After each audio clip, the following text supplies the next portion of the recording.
Hi guys! Welcome back to my channel. So, ayun nga guys. Ngayon lang ulit ako bumalik sa pagbablog ko guys. Yan, nagsa-sound trip ako.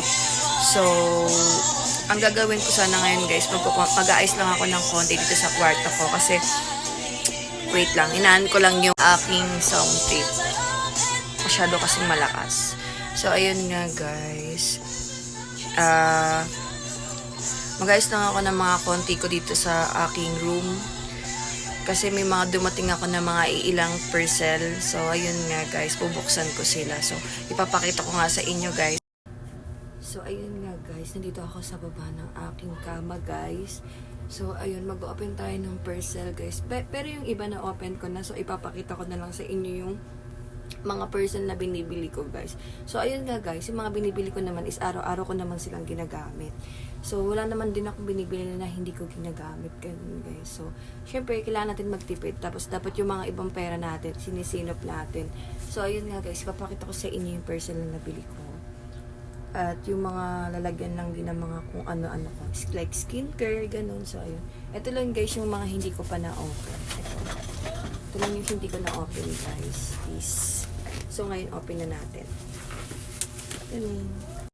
So, okay guys, open na natin ito.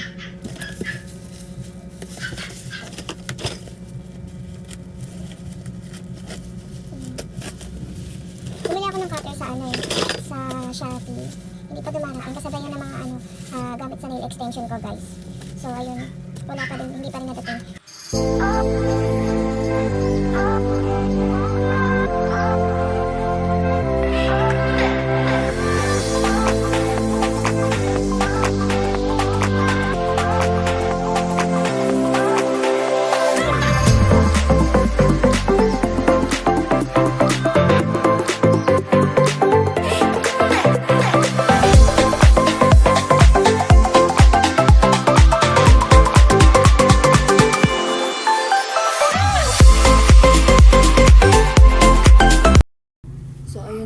Ito mga yung sinasabi ko, pag minsan pag mura yung binili niyo sa Shopee, may defect, diba? So, ayun guys, aayusin ko na lang. Yan yung defect niya.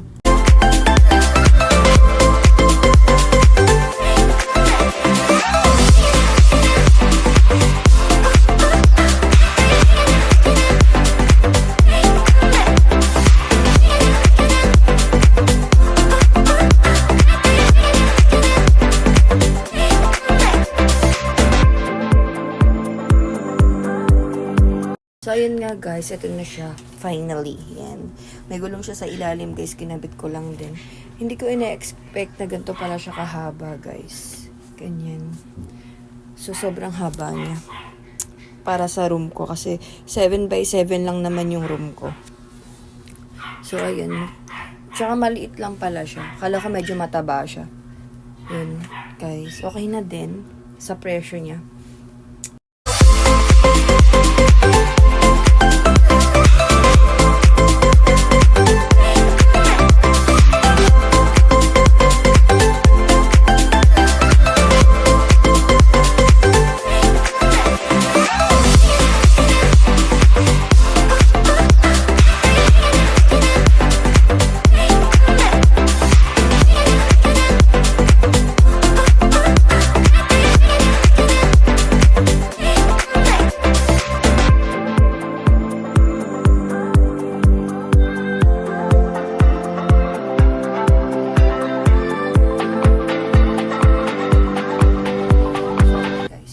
Bago ko ayusin, papakita ko pala din sa inyo yung nabili kong blender. These guys. Kung gusto nyo malaman yung link nito, ibibigay ko yung link nito sa description box guys. Sobrang ganda nito, promise. Hindi ko akalain kasi di ba may mga ilan-ilan na ganito na hindi pwede maglagay ng crush ice. So, ito kinakaya niya maglagay ng crush ice. Tapos, napakamura ko lang siyang binili. Kasi gumamit ako sa Shopee na 50% off. So, ayun nga guys. Ito, sobrang ganda niya. Tapos, may straw na siya. Papakita ko sa inyo guys. Kasi nagamit ko na siya one time. Sumubok ako mango shake guys. Kasi, nagpaplano na akong bumalik sa aking pag-gym eh. Kasi alam niyo na guys, nananabanan naman ako. Lakas kong kumain. Ganito yung itsura niya guys. Ganyan. See? Tapos may straw na siya. Ito yung straw. Yan. Tingnan nyo guys. Lakas niya. Diba? So, ayun. Sobrang ganda niya guys. Ano siya ng crush ice. Yan.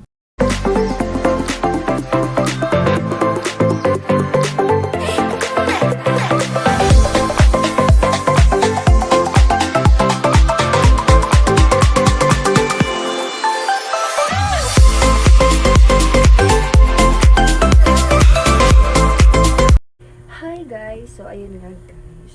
May hahabol ako isang person na dumating sa akin guys. Kahapon na siya dumating, tapos ngayon ko lang siya i-film. So, ayun guys. Isang person lang naman to. Papakita ko sa inyo guys yung lagi kong ginagamit na lotion. Everyday. Sobrang ganda nito sa akin guys. Wala na akong ibang lotion na ginagamit kasi dito lang talaga ako nahiya. Kaya open na natin guys yung person na nabili ko sa TikTok. Let's go. Okay guys, ito yung first na dumating sa akin kahapon guys. This one. So open na natin. Ay, meron pa palang dumating sa akin guys na parcel. So sobrang excited ko kasi siyang open. So ayun, inopen ko na siya. Ano lang naman yun, yung mga gamit para sa nail extension ko. Kasi kesa magpagawa pa ako ng nail extension, ako na lang ang gagawa para sa sarili ko guys. Tapos makakatipid pa ako. Open na natin to.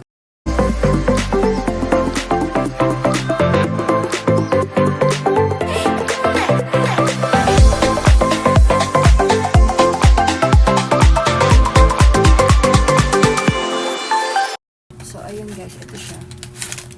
This one is my cream skin.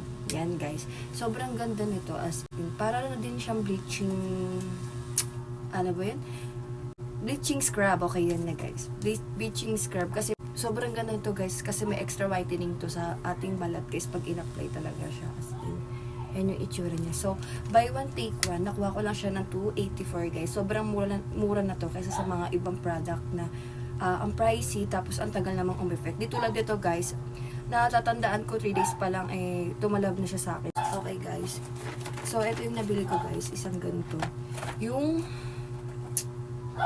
Carver ba to? Yan, Carver. Yung para sa sa nails. Diba mayroon tayo dati na na mano-mano yung kinukuskus yung kuko natin guys. So bumili na ako ng ganito. Kumbaga electric na siya. So kukuskusin mo na lang yung kuko mo. This one guys, yan. Ito. And then nail polish. Syempre kailangan natin to para magaspang yung ating kuko bago tayo maglagay ng nail extension guys. Sobrang ganda lang din niya. As in. Tapos ito yung nails ko, yan. Tapos, bumili din ako ng bumili din ako ng top coat and base coat. And isang cutics lang guys kasi magta-try pa naman ako. And bumili din ako ng glue. Ito guys, sobrang ganda nito. As in, kung ganito yung gagamitin nyo, kung gantong light, UV light, kasi mas madidikit siya. As in, kasi pag ganito kasi parang mahina lang yung niya, as in. Hindi siya nagdikit. Parang isang araw lang natanggal na sa akin agad. So, bumili ako nito para mas matibay yung nail extension ko, guys. Ayun lang, guys. So, sana nag-enjoy kayo sa aking video kahit wala naman din kwenta yung video ko, guys. So, ayun. Plan ko sana, guys, gagawa ko ng nail extension. Yun lang guys. Titingnan natin kung kung kaya ko talaga siyang gawin guys. Iba-vlog ko siya. Sana naman maging success yung pag nail extension ko. Kasi one time na akong sumubok. Pero yun nga natanggal siya agad. Sana na itong pangalawa it's okay na. Kumbaga tumagal na siya. Kahit mga 1 week lang or 2 weeks. Masaya na ako doon guys. Yun lang guys. Thank you so much panonood sa akin. Please subscribe to my channel and click nyo na rin yung bell button para lagi kayong update sa susunod ko pang video guys. Thank you. Bye!